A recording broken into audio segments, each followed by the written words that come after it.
get to that BKB, he becomes a beast, right? Yeah. You have to make these timings though, otherwise you roll in and you're gone. So to me, it's really about how much Xayah pops off in the early game and gets to his item timings. It's really what's gonna enable Nisha as well in this game. He can run in and be that frontliner, tank some stuff up, but need someone else to go and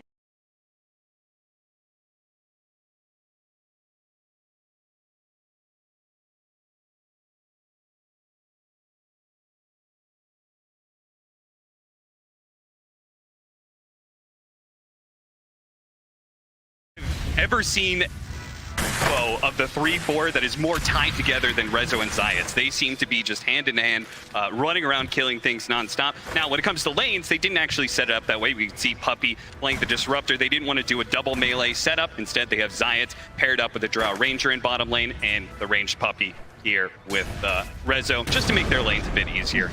Yeah, makes sense. Running this double melee lane into the Morphling, you're not going to be able to pressure him too much, and you're just going to feel bad over time, so at least Puppey can make some noise up here, you know, gets a little stuff done. It's melee range pairing for the Drow, which is always nice for this hero. You have a body to frontline for, and that's the name of the game.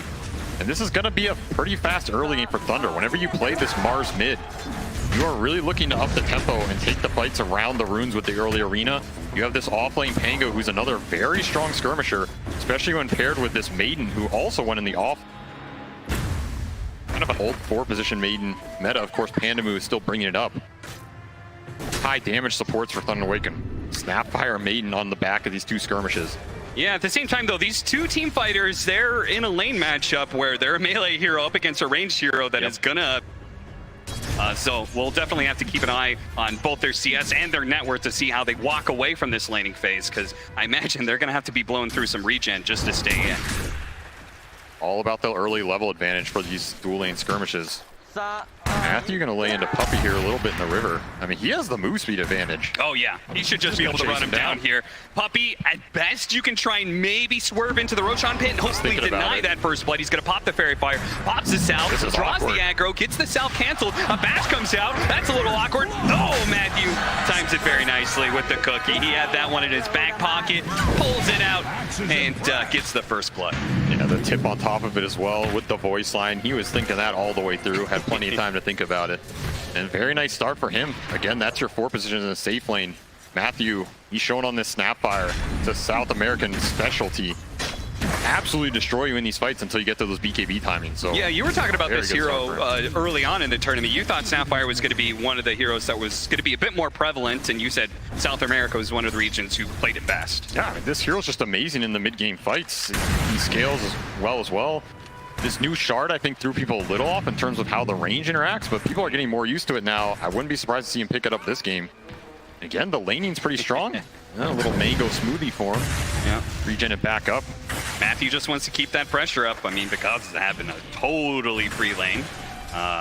Though he's not actually stopping Rezo from doing well in CS. They're pretty much even between the two of them, so...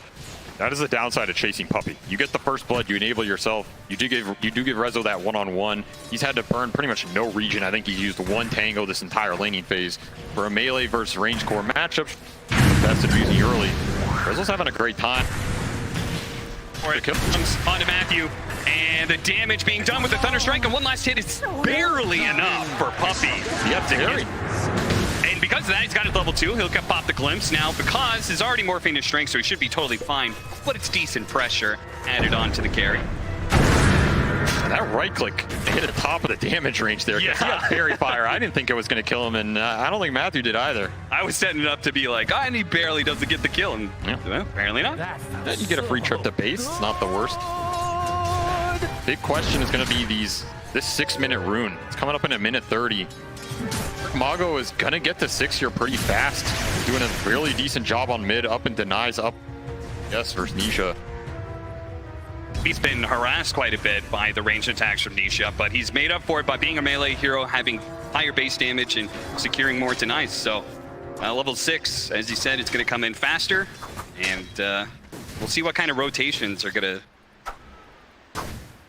pound that. I mean, effect rotations here for Thunder. You do not want to give this rune to Nisha, and you really want to use this arena, which is going to be up around the same time. Again, you do not want to leave a mid-Mars on an island for too long. You also have pretty independent side lanes. Sure, Pango was not going to pressure Drow down here, but he's pretty much free farming ahead in CS as well. Having a decent time when Ring of Health so he can stay in the lane. Independent, and of course Morph is one of the better independent heroes as well. Again, Secret's just trying to weather the early game storm here and get to their mid game timing. It's up to Thunder to kind of accelerate the game. Looks like they want to make a call here to go on to Matthew. Not sure what that kinetic field was exactly, but Rezo doesn't follow it up. I mean, any of these side trades right now are decent for Secret in my opinion because it'll stop that mid rotation. Damage, but Chrysalis, now that he's back at the tower, starts delivering some arrows back. Matthew looks like they tried to go on him and do manage to get the kill there with the glimpse back, but Puppey's going to be chased down by Because and should be just a trade out of the supports. Rezo will put some more damage on Because, but it's a Morphling. He really can't die here. Not too bad for Secret overall. You're getting a lot of solo XP for this Marcy. Sure, Morph picks up the kill, but you're not stopping. Gets to grab the rune for free without getting ganked with this Arena. Yeah, that's super nice. The fights just continue in the side lanes. Apparently, the support's not caring about securing the power runes at all, as you focus more on getting these kills. Zayats falls in the bottom lane. Top lane, back to it. Glimpse onto the Morphling, really keeping the pressure on him. He's got raindrops, though. Looks like he's going to have to morph all the way to agility form, pop his Fairy Fire and stick, and actually give it a salve as well. Doing just fine. Being carried to harass. Yeah, seriously, it feels pointless half the time, but it keeps him from being able to get CS. As you can see, the net worth between Morphling and the Marcy is pretty even, so these are very good even lanes. Puppey looking for that glimpse mid, but that's a level 1 glimpse, not quite the range. More points. Zayat's also TP'd mid to get the bottle refill. Now he's kind of lingering around here. 7 minute, not that 8 minute rune timing. A little awkward for Secret here, but they're happy to control the bounty. There's just not side lane pressure on this with the Drow. I think it's pretty hard to kill this Pango. Maybe they try bring Nisha down here, but it's just not a worthwhile rotation. There's that roll, but I mean, good luck, you know. I feel like later on, the Pango is going to have a bit of a hard time with this duo specifically. I mean, he's dealing with 2 silences. Those are not very fun to play Pangolier against, but for now anyway, when it comes to lane, Ring of Health he got. He's doing exceptionally well. 3,200 second net worth. He's got the Orb of Corrosion. He's going to be going back for the Arcane Boots.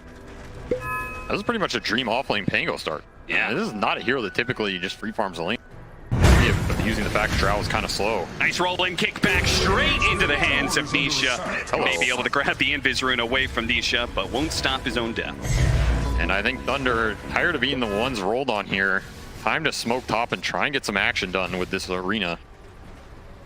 This is a move that really has to connect here. Otherwise, Dark Mago is just finding nothing in this early game. Yeah, the fact that we haven't seen an Arena yet is a bit of a shame.